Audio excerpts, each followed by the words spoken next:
Hey, everybody. Hey, hey, hey, hey, hey. Welcome, welcome, welcome. Hey, Robert. Hey, Andre.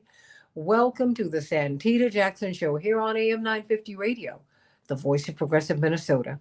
It's a joy to be with you today. Please meet me on the Santita Jackson and Friends Facebook page.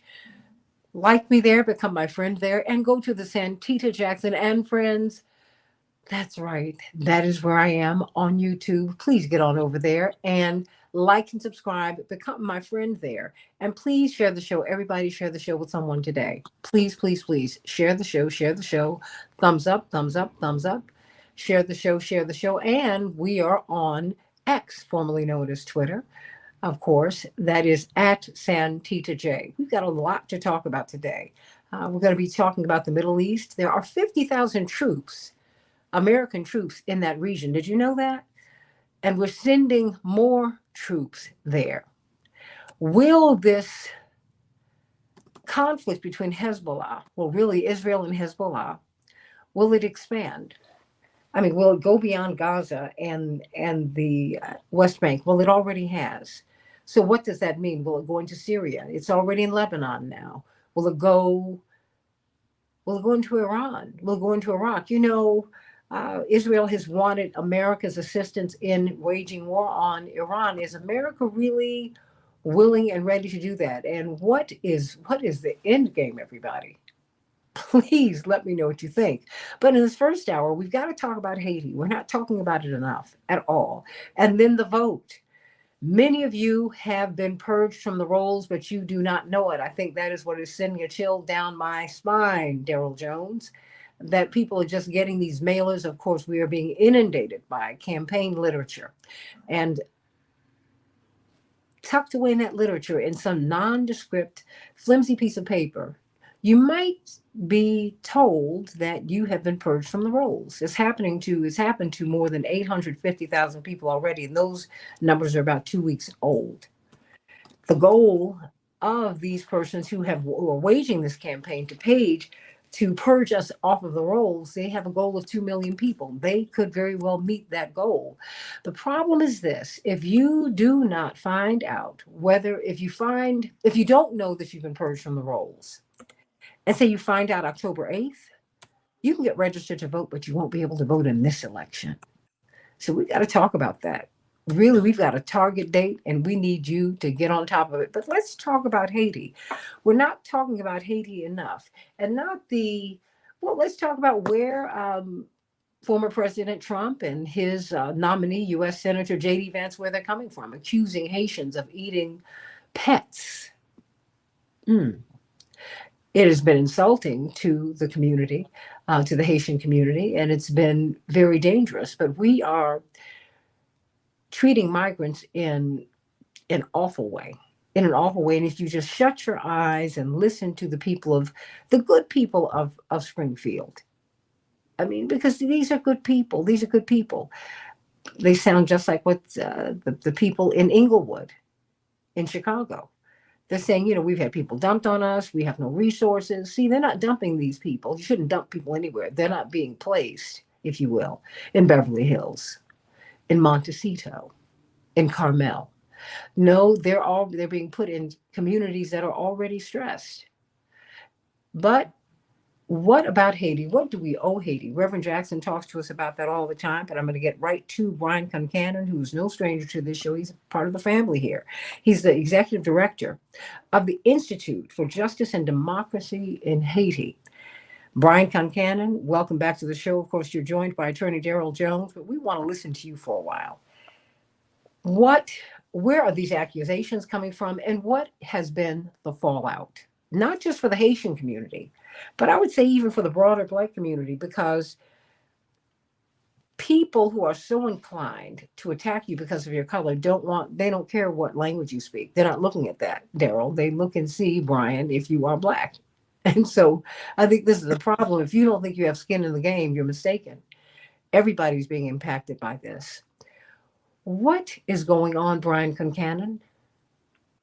Well, first of all, Santita, it's always wonderful to be on your show. One of these days, you've got to invite me on to discuss some positive developments. I mean, Oh, it's so sad that we're talking about this outrageous, dangerous, racist, and untrue speech that it's being perpetrated by political leaders because it works, because they think that it is going to help them to amass political party power. mm. There is, of course, no truth to it. It is, of course, unchristian, un-American, inhumane. The only justification is that it is somehow allowing these manipulative political leaders to amass more power. And on your comment on who's got skin in this game, I'm going to go further than you. I'll speak for white America on this. We've got skin in the game because they're starting with the Haitians, because the Haitians are among the most vulnerable of our brothers and sisters. They're going to keep going as long as it works. I was actually at a demonstration in Boston today, and one of the speakers, her name is Linda Dorsina Forey. She's a Haitian American former state senator, and she said, "We're all Haitian." She is Haitian, but she said, "Today the Irish are Haitians, the Italians are Haitians, the Dominican are Haitians. We're all Haitians because they're coming for all of us, and unless we all stop it now, we're all going to be we're all going to be eventually in the people that they're coming from, and they're going to keep going as long as they can." When she said that, what did she mean? Because many people say, "Well, wait a minute, I'm a citizen. I mean, I belong here. They don't belong here." We have a lot of that going around in the United States today. And mind you, um, the game is being played on us, Brian, so that we are fighting amongst ourselves, the 99% for crumbs. While you have people like Elon Musk and Jeff Bezos who are on track to become trillionaires. Trillionaires. It's just it's hard to conceive of that. And yet we are otherizing all of these people. And we've reneged on promises to Native Americans, to Indigenous people, and to Black Americans. I mean, and if you want to know where Black people are coming from, Black Americans who've been here 400 plus years. Really, we came here with the Spaniards in the 1500s. When you look at all of the promises that have gone unfulfilled, when you look at no, I mean, has any treaty for the indigenous people been fulfilled? I mean, it's just, this is awful, Brian. I mean, and you and I were talking before we came on, and you were like, this is from the Nazi playbook. I'm like, oh, this is from the American playbook. The Nazis learned from us. Yes, they did. There's a wonderful book out, Hitler's American Model. Yeah. I mean, what is this? When she said we're all Haitians, how can any American relate to that? How did you relate to that? Um, oh, I related to it as so Linda, her name is Dorsina Forey. Dorsina is Haitian, Forey is Irish, and Mhm. her husband Bill is from a family that was one of the pillars of the Irish American community in Boston. And a lot of what's happening, a lot of the lies spread about Haitians now were once spread about the Irish in Boston, Mhm. just like they were spread against Native Americans, and just as they're spread about against any group that came in, and it's always as a way to marginalize them and keep them from exercising power. And it goes back to what you're saying about Elon Musk. I mean, the big the money behind this is trying to keep pitting us against ourselves so that the people like Musk can get richer and the rich can get richer and the poor are scrambling around fighting for crumbs too much to contest the big picture. And it happened in Hitler's Germany, and it's happened before in the US history, and it's going to keep happening until we all get together. And so I can focus on, I'm I'm a citizen, and the Haitians aren't here. The Haitians in Springfield are not here illegally. They're here legally. They don't have citizenship, but they're here legally. And I can say, well, I'm different from them because I have a different legal status or I have a different skin color. None of that matters. The the people who are making these lies, they don't really care about that distinction. They're just going after the Haitians now because they think they can peel them off, and the rest of us will accept that they attack Haitians because we're not Haitians. And what we all need to realize is that we are all in the playbook, and they're going to keep coming. It's going to be the Haitians first, then it's going to be Arab Americans, Jewish Americans, and we all know the Martin Niemöller poem. First, they came for the socialists, and I was not a Mhm. socialist. Then it's the trade unions. They've already come for the trade unions in the U.S. I mean, the Teamsters, they've already, neutralized them. They've very much neutralized the press. They have attacked, and this is something that the Democrats participated in. They attacked student protests. They are really going through, and they run the courts, and they've gone through institution after institution and eliminated the people that are likely to speak up against them and speak in favor of tolerance, in favor of truth, and in favor of justice and democracy. They've really, if you really think about it, they've made a lot. They've gone a long way towards really establishing a fascist state in our country, and we all need to start ringing the alarm bells and fight back.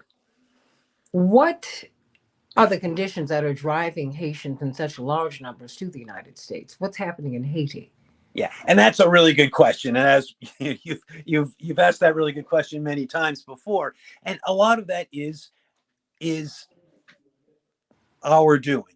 I mean, the United States has, for the last at least 12 years, and for many decades before that, Mhm. supported a government in Haiti that has dismantled the democratic system.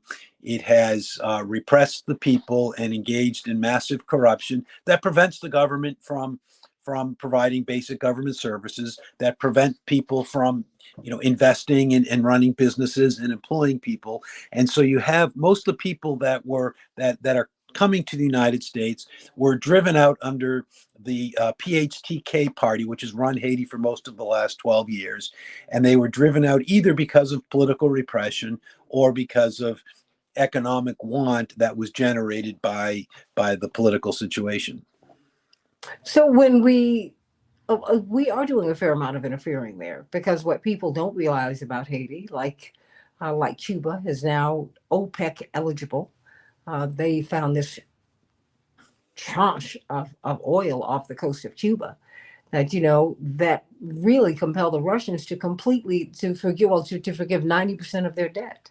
Unbelievable. What what is up there in the hills in Haiti? Because it is naturally is a very rich nation. I mean, the French are all over it. The Americans are all over it. Anyone who can get in and extract some of those resources, they are there. Yeah, there's been, I mean, the French, there are some resources in Haiti. In the French, it was sugarcane. I mean, if you walk around Paris and you see all those nice buildings, you go to Bordeaux, you see all those nice buildings. Mhm. Those were all built while Haiti was a colony of the French, and to a large extent, it was built with money extracted from Haiti. And when Haiti became on the eve of Haiti's independence, Haiti Haiti's domestic product was bigger than the domestic product of the entire 13 colonies in the United States. So it was extremely valuable. But although resources, natural resources are part of it, the real reason why we keep engaging in Haiti isn't the non-human resources; it's the Haitians. The problem from the perspective of the United States is that Haitians fought to be free in 1804 and they succeeded. And that's an example that could not be tolerated. And the Haitians have never stopped fighting to be free and to free other peoples of African descent. And as long as they're going to keep fighting, the United States, France, England, other countries that built their power on the slave system, they're going to do their best to keep Haiti down. So we're really looking at a game of revenge. I mean, you had this little nation of people who were enslaved who overthrew their slave masters. Yeah, it's somewhat revenge, but I don't think that explains it. I think what's really more powerful isn't that Haitians did this in 1804. I think it's the fear that Haitians could do this in 2024. That Mm. is why the United States overthrew Haiti's president, because Haiti's president made a legal demand for restitution of the French debt that the French had imposed on Haiti. And France and the US said, oops, if Haiti gets away with this, then everybody else is going to want reparations. Just like in 1804, the slaveocracy said, if Haiti gets away with this freedom stuff, then everybody else is going to want freedom. And just as in 1804, the United States did not want freedom for blacks anywhere, we don't want economic justice for the people harmed by the slave trade now, because giving that economic justice is going to decrease our dominance. Do you think that the? I mean, how will how can we fight back? I mean, because what is happening to them is so unfair, and the really it's these are these racist attacks against them. What do we do? Because now you're seeing chaos, not just in Springfield but in the state. They're shutting down schools. I mean, it's frightening. I can only imagine being there because now they're looking at these people as um, not just as the other, but almost as the devil that who must be cast out because because they're eating my pets. They're eating Lassie for heaven's sake. I mean, that is what's being said, which is not true. Yep. Yeah. So one thing, Santita, and this was counterintuitive to me, as I was starting to look in and how we respond, one thing that experts in hate speech said, don't repeat what they say, even when you're debunking it. So one thing I try to do is to not mention the details of the accusations. Mhm. Clear they're wrong. The mayor said they're wrong. The governor said they were wrong. The police chief said they were wrong. So there's no question that they are wrong. But I do think we need to keep outing them as saying these are lies and they're hateful and they're dangerous. But we need to go beyond that. One group that is going beyond that today, there's a group called Haitian Bridge Alliance that has been doing wonderful support for Haitians at the border and inside the border for several years. They filed a complaint in the court in Springfield this morning that is calling for the arrest of former President Trump and Senator J.D. Vance for this hate speech. They're basically saying that this hate speech is it's disrupting public service. It's a threat, and it's a conspiracy to push other people to make threats as well. I think we should support organizations. There are organizations in Springfield that are supporting Haitians. The Haitian Bridge Alliance, they obviously need some support, so we can give them financial support. We can spread around their information, and I think we really need to push our media and our political leaders to continue to proclaim that Haitians that these accusations are false and that they're dangerous, and continue to support the Haitians in Springfield. But we also all need to look at this bigger picture, that this isn't, if for some reason we get Vance and Trump to stop demonizing Haitians, they're just going to turn around and demonize someone else. And so we need to stop this demonization. And there's lots of ways we can do it. People can do it by voting. They can do it by getting their friends to register to vote. They can do it through donations, through organizing, and we all have a role to play because we all have skin in the game. Hmm. Brian Concanon, Institute for Democracy. Uh, I mean, what do they? Wait a minute. Let me back up. Is there a democracy in Haiti? There's not a single elected official in office in Haiti. There hasn't been now for 3 years. Hmm. How are who's governing?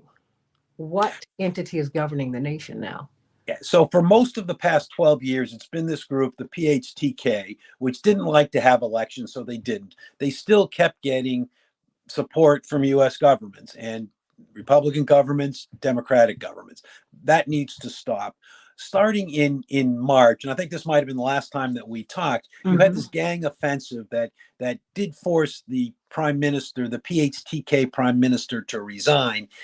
Civil society then came up with a proposal saying, okay, we want this transitional government, this broad-based transitional government. The US said, fine, but and the civil society proposed a 5-person kind of committee to run the country. The US said, fine, but we're going to add 3 people to it. And it just happened that those 3 people were, 2 of those 3 people were associated with the PHTK. So the civil society gave the ruling party 1 vote. The US said, no, they get 3, and that has disrupted the democratic process. The 2 of the PHTK people, they shook down the the head of a government bank, saying you can't keep your office unless you pay us off. They're betraying their promises. They're using this as a corrupt, using government as a as a corruption racket. And the U.S. is still, those are U.S. guys on the inside Haiti's government. And unless the United States makes a decision to say we're going to stop this political party that has been dismantling democracy and is deeply corrupt and repressive, nothing in Haiti is going to change. I mean, Haitians are going to keep organizing. They're going to keep doing what they can. They're not going to be voting because they're not allowed to vote, but they'll do what they can. But that's not going to work unless the U.S. allows democracy to break out in Haiti. Why is the U.S. the final word in Haitian affairs? Uh, because they make themselves. So the going back to 2004, Haiti had a very popular elected president, Jean-Bertrand Aristide. The U.S. forced him on a plane and sent him to the African Republic. Um, in his place, they flew somebody from Boca Raton, Florida, a U.S. resident, to become prime minister.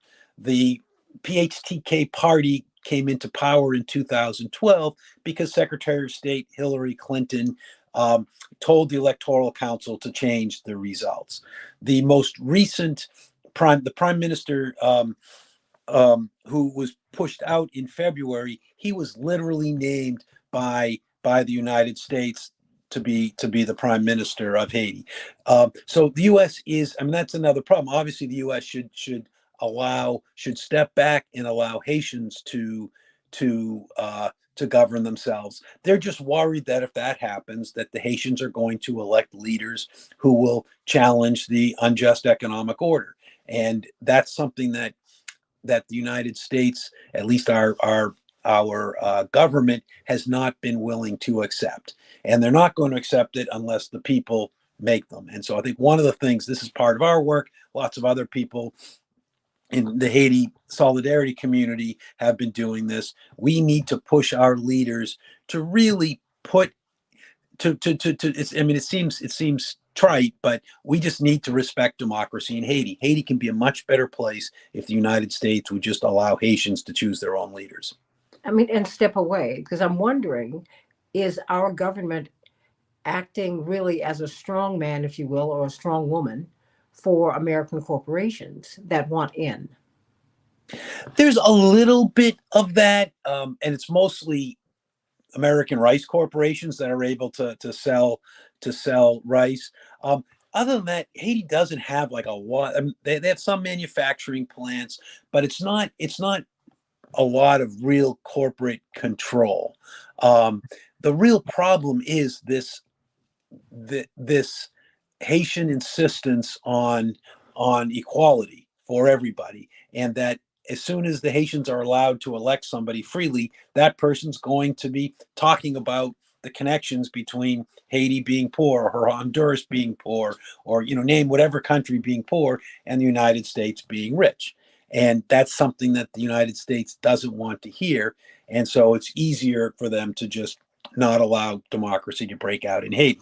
And specifically with the black community in the United States, that Haiti's got their restitution claim is it's part of this broader universe of reparations. Within the within the reparations movement, there's lots of people who are thinking through some legal claims.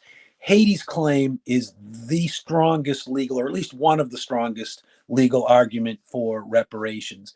And what Haitians say is that they have the key to reparations. That if they can get their restitution claim into a court, they'll win, and that will open the door to broader reparations. And so they say we've got the key, but the United States and France won't let us get near the door, and they're asking the broader reparations community to say, hey, help us help you, let us get our democracy back. We'll assert the restitution claim, and then that will open the door for everybody to get justice for slavery. Well, I mean, Will, what don't we know about this? Because it seems to me, as you explain this, Americans should be better informed about Haiti, and we should be as anxious. This should be occupying, I think, a space similar to the that Gaza occupies. I know they're different issues, they are, and they're not. I mean, imperialism has really undercut the development of these nations and the aspirations of these peoples. Very well said. And there's lots of people, who are Ta-Nehisi Coates just is coming out very strong, saying that, that I'm going to paraphrase. I'm going to probably get some of it wrong, but basically that Black liberation is meaningless as long as you have the current situation in Palestine. Mhm. I think that's true. I think that if you have, injustice anywhere is a mortal threat to justice everywhere. What don't we know about this before you go? Um, I think that there's an endless amount of details, but I just think that the basic things. It's the same structural analysis that you make to all your issues. Whether it's domestic in the U.S., whether it's housing, whether it's voting rights, whether it's healthcare, we've just got to make the exact same analysis. We can't stop at our borders, and we have to make the same analysis for Palestine, for Haiti, and Haiti fits in. If people want more, we've got lots of stuff on our website. It's www.haitijustice.org, and also happy to give people more information if they reach out and want some. Well, I thank you for being here because I tell you, I've wanted to get, we're fighting to get Haiti to be a part of the conversation, but that is the hardest thing. I mean, I guess that's my last question for you. I mean, why is it so hard to get Haiti to be part of the conversation?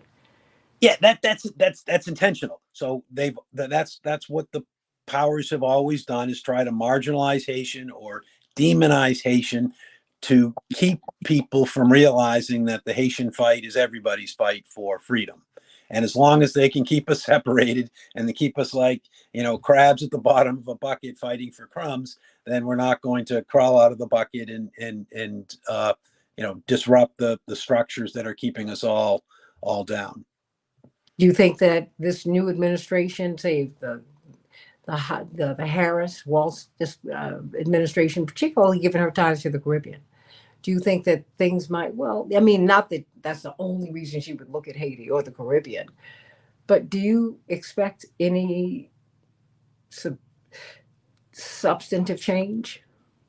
I think we've got some opportunities for advocacy. The change that we get will be the change that we deserve by how much we fight, how much we organize, how much we get people together.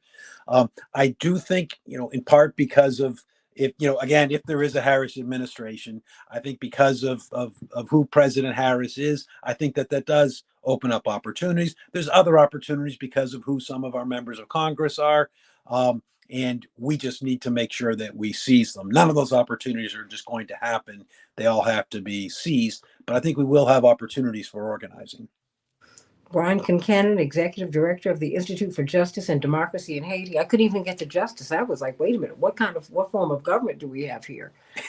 Because we keep pushing the democratically elected leadership out. America does that. And I just want to thank you for the work that you do. And we're going to keep on pushing. And I can't, you have a home here on this show. I'll look forward to coming back, and makes my makes me so happy to hear you're going to keep on pushing, because that's what Oh, we. Thanks for everything you do. I'm pushing with you. All right, together. You made this your life. That's right. You made this your life's work. Brian Kincannon, everybody, sending you so much love. Okay. Well, thanks so much, Santita. Thank you. Daryl Jones, talk to me about election 2024. You know, as we've been looking at Vigilantes Inc., this wonderful movie that, is saveyourvote.org. You can download the movie, you can look at it for free. And I promise you, it's really an entertaining film, Daryl. I mean, you'll laugh, but it will make you think. It'll really make you think. And as we were talking on Sunday, I said, wait a minute. As Greg Palast said, as of a few weeks ago, 851,000 people have been purged from the rolls just in this season alone. And I said, well, wait a minute. And he said, they're being sent these flimsy little pieces of paper. And at this time of year, in this election cycle, you're getting so much stuff. I mean, I see all this stuff and I give it a cursory look and I just got to throw this stuff away because it's too much, right? It jams up your mailbox. But I said, wait a minute. What if one of those slips of paper is telling me that I've been purged? I'll miss it. No, and what if my right to vote has been challenged and I'm just removed from the rolls? I won't know on election day unless I'm going to vote.org. I mean, really seriously every day so that I can get registered by what is the date, Daryl? Generally October the 7th. So, I mean, October the 7th, that's why I've really looked at this as our target date. Because, Daryl, what happens if, okay, they say if you've been purged, you get a little piece of paper. If someone has challenged your vote, what do you get? What happens? You get a little piece of paper. In most places, that's what you get. It's a little piece of paper indicating that your vote has been challenged, and then you need to prove your residency, prove that you live where you live, so that you can vote where you're supposed to vote. And that's how they have it set up. But I tell you, Santita, the whole thing with it, I think, though, is this, and I say October the 7th generally, because in South Carolina, it's October the 4th. October the 4th. Okay. In Alaska and Rhode Island, it's October the 6th. And so it really does vary. In Missouri, October the 9th. So it varies state by state as to the date that that is the registration deadline. But it becomes really important to go to vote.org and check your voting status, because once your registration deadline date hits, you can't re-register. If you've been off, you're off. You can re-register, but not for that election cycle. So that's why it's so important. We just had one of our graduates from our institute, from our leadership institute, with The the Transformative Justice Coalition. And of yes, course, with the let me say Transformative this, Justice Coalition. every Tuesday, 12 noon Eastern Standard Time on WOLDC, and you can get that everywhere. Please, some of the best information, really in civil rights. But your focus, you and Barbara Arnwine have really focused what a team you are. You've really focused on voting rights. Reverend Frank Watkins, who had been on our show, someone who had, I guess, next to Lucille Conway Loman, he was my father's longest serving staff member. And I said, why are you and Barbara Arnwine and you so, if Barbara could talk about voting rights 24/7, 365, I'm sure she wakes, I think she goes to bed saying voting, voting, voting. I think she wakes up. I think when she's in REM, voting, voting, voting, when she wakes up, voting, voting, you're like, are you serious right now? She said, you don't understand. All of your rights flow from the vote. So, so talk to me. I mean, say I go to vote.org because it just happened to TD Jakes last week, right? TD Jakes. Absolutely. What do you do? Well, the good part is, so long as the voter registration period is still active, you're within that time frame, you can simply go and re-register. You've got to go and re-register to vote. If you Where? find that you've been challenged, Mhm. then you need to take the documents, take your driver's license, either in indicia of where you live, the address where you live, and you want to be certain that you go uh, to the polling place or to the register voting registrar's office to show them that you've wrongfully been challenged. I still live at my address. Those are the steps you've got to take, because if you do not take them and you're beyond the registration deadline, you may not be permitted to register and to be able to vote. What I was about to say, Santita, is we just had one of our graduates from our Transformative Justice alumni, Transformative Justice Coalition's Young Millennial Training. She put together a video on IG, on Instagram, and it's based on the Vigilante movie and what she had learned about people being purged. And she put it together in such a way that it became really interesting for people to find out whether or not they've been purged from the rolls.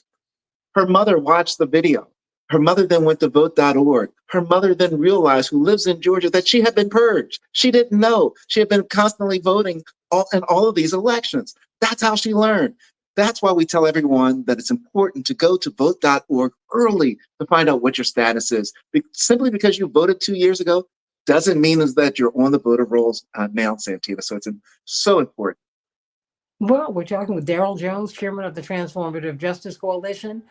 Let's just say at the beginning of October, you need to be checking vote.org every single day because now early voting has started. But you need to check it every single day, starting right now. Not one time, but all the time.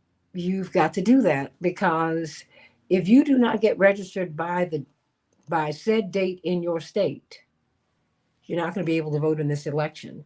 And when I think of more than 850,000 people as of a couple of weeks ago, that they've been purged, let alone, I don't think that counts people who've been challenged. Sorry. Oh my gosh. I mean, this is unbelievable, Daryl Jones. It's Yeah, not unbelievable. It's just stunning. but Santino, let's be clear. I mean, when we're talking about the voting rights and all of that and being purged, that's a huge issue. The other huge issue of what's just happened is that we're looking for all these shenanigans. So we know that in Montana, for instance, the ballots went out overseas that didn't have Kamala Harris's name on it. Her name wasn't on the ballot. So we're looking for all these types of things to occur. But wait. Okay, if her name's not on the ballot, how's she supposed to get a vote? Is she supposed to be a write-in? Is that allowed? Well, what they've done is that Montana now has recalled the ballots and said they're now fixing the glitch that's in their system so that her name will now appear on the ballot. But it only came to their attention because there was a voter overseas that received the ballot and was looking for his candidate, Kamala Harris, and didn't see her there. Those are some of the issues that we're concerned about this entire election season. I'm trying to find out. My goodness. What do you do if you get to the polls and you find out that you're not? Maybe you called, maybe a couple of days before, Mhm. and you were there. I don't trust what any of these people are doing, Daryl. I'm open to any possible scenario. I'm open to being on the voter rolls as of November 4th. And then November 5th, magically, I might not be there. It could be an oversight because, I just moved. And so when I went to vote a few months ago, uh, I mean, they couldn't find my name. I was like, wait. I'm registered. I've checked. And you sent me something telling me to come here. I had that with me. They're like, well, that's meaningless. I said, wait. I mean, what do you do when you're faced with the judges, many of whom, I mean, they mean well, but many of them they're not armed with all the information. Look at Crystal Mason and others. So what do you do when you're in that, if you find yourself in that position? Well, if you find yourself in a position where you believe that you should be able to vote, you're not able to vote. So the first thing you want to do is be certain that you're talking to the election judge, to an election official that is there, and you want them to pull your information to so they can see that whether or not you're registered to vote and what has happened. The second thing you want to do, if there is anyone that's there from election protection, you want to talk to that person because there are attorneys that are at many of the polling places that are there to provide you information. What you do not want to do under any circumstance is leave the polling place without casting a ballot. So Okay. the other thing that you can do, you can call 866 our vote, 866 OURVOTE. And again, you want to report what's going on because the 866 hour vote connects you to an attorney.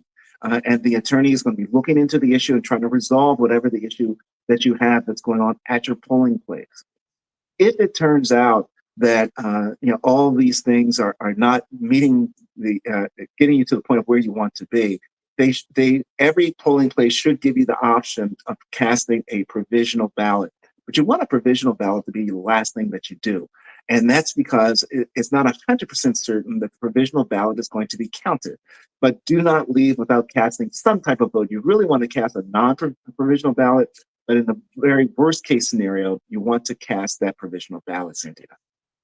Unbelievable. We're talking with Daryl Jones, Attorney Daryl Jones, chair of the Transformative Justice Coalition. Your vote is vulnerable. Bishop T.D. Jakes was in line with many of his congregants, and this is one of the most famous men in the United States of America. Mhm. And he walked up to the front, and and of course, he did not even have to tell the person at the table his name. Everybody knows Bishop T.D. Jakes. And they kept looking, looking, looking, and he was not there. They said, "Oh, Bishop, you're not here. How does he get purged?" Mhm. I mean, everyone would know his address, Attorney Jones. How do you purge someone like him? How does Yeah, that work?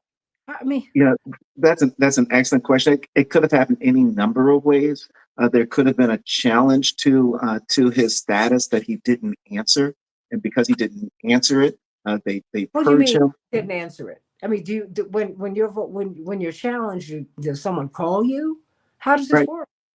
What should happen is ideally what happens is that and what practically happens is that the board of elections will send you out some type of notice to say that your status to vote, your ability to vote has been challenged, and then from there the onus goes to you for you to respond to say, I still live where I said I live, so my vote should not be challenged. I should be able to continue to vote.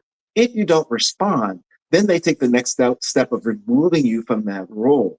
That's what happened to several people. Is that the notice that gets sent out? You would think that if you're the board of elections and it's such a big deal to deal with someone's election, that you would really send something that's very formal looking to get the person's attention. They have access to your email, so they can send you email. All kinds of things they could do. But what do? They a lot of times they were sending out these little flimsy looking postcards that looked like junk mail. It Something looked I need to like junk throw mail. out. I mean, if I see that, I mean, I'm not going to go like, what is this? I'm going to go, something else. Yeah, Particularly now, Daryl, particularly now when I'm inundated, we're all inundated with mailers from everybody. It's like I didn't know there were absolutely. offices available in my little area in the United States. Yeah. And the other part is that people look at it and say, "Yeah, I don't need this. I'm registered to vote. I know that I'm good. I don't know what this postcard is about, but I know I'm okay. I'm not even going to read it because I'm fine." And they throw it away. They throw it away with the rest of the junk mail. And that's how you get to that point of being purged. That's what they use to say that you no longer live at your address. This happened in Greg Collis's movie. It happened to one of the cousins, one of the first cousins of Martin Luther King Jr. I That know. that she gets purged. She's been voting every year, every election, but they purged her. And as she said it, they put her down in the dirt, and she wasn't even dead yet. That she was still alive and living above the earth. This is some of the practices that are going on. This is why it's so important to do the vote.org to check your status. Santita, we say it, and we'll say it again. You need to plan your vote and then vote your plan. You can't just show up on election day and then run into a problem. If you just show up on election day and you run into the problem, you may not have the opportunity at that point to rectify it, to correct it. Make your voting plan early. Check your voting status now. We tell everyone, Santita, that we call the first week in October Fannie Lou Hamer week, right? Everyone should check their voting status that first week in October because that takes care of any voter registration deadline that exists. So if you do that, you'll know where you stand. You'll know that you're ready to have your vote counted, cast, and everything else. But you got to check your status because the last thing you want to do, wait too long, can't register. You've been challenged. It's the day of the election and you can't do anything. Do it all now. Be preventative. And you can't do anything. And reading someone the Riot Act is not going to get you the vote. No. It's not. It's not. Might get you to jail, though. Well, that part. I mean, so you do have to keep your cool no matter what. I mean, so just take us through this, Daryl. This first scenario. I go to vote.org and I'm not there. What's the next step?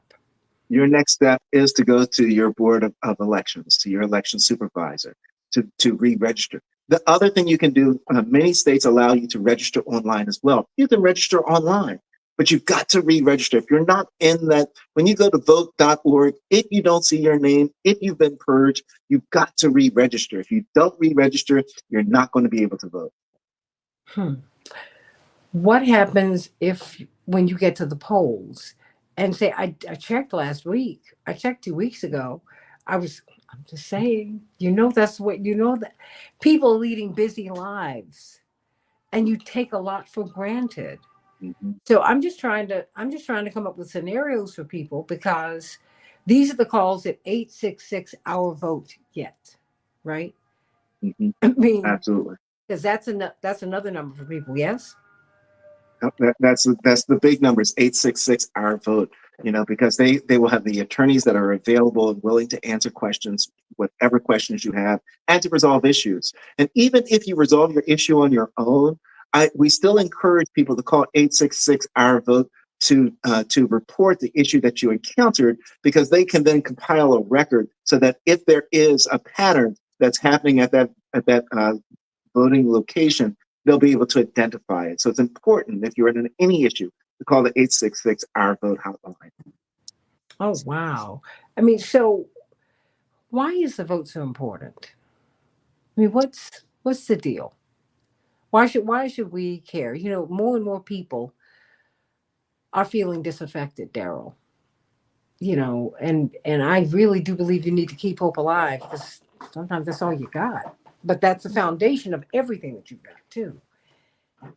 What does the vote do for you? What is having your vote? What does that do? And if you have people, if you have a loved one in jail and they've not been convicted, right? Mm-hmm. And or if they're not able to make bail, could they get registered and vote? Could they get registered there? Absolutely. The restoration of the right to vote is a huge issue. Okay. And if you have a loved one who is awaiting trial, right? Awaiting trial, they have not been convicted of anything. Awaiting trial, they have an absolute right to vote. You can get the absentee ballot for them and get them the absentee ballot so that they can vote. So they do have that right to vote. And it varies state by state with regards to someone that has an F on their record, right? A felony on their record. In several states, Illinois, Maryland, for instance, if your feet are in the street, you have the right to vote. You can vote unfettered. You got the right to vote. Your feet are in the street. In some states, if you're on parole or probation, you have to conclude that parole or probation before the right to vote is restored. And then in some other states like Mississippi, it requires a vote of the state legislature and signed off by Congress before an individual who's been convicted of a felony gets their vote to right to vote restored. So it varies state by state, Santita. The most important thing, though, if you go to vote.org, it'll walk you right through as to whether or not the person has a right to vote with a felony on their record. Well, I just, what else do we need to know?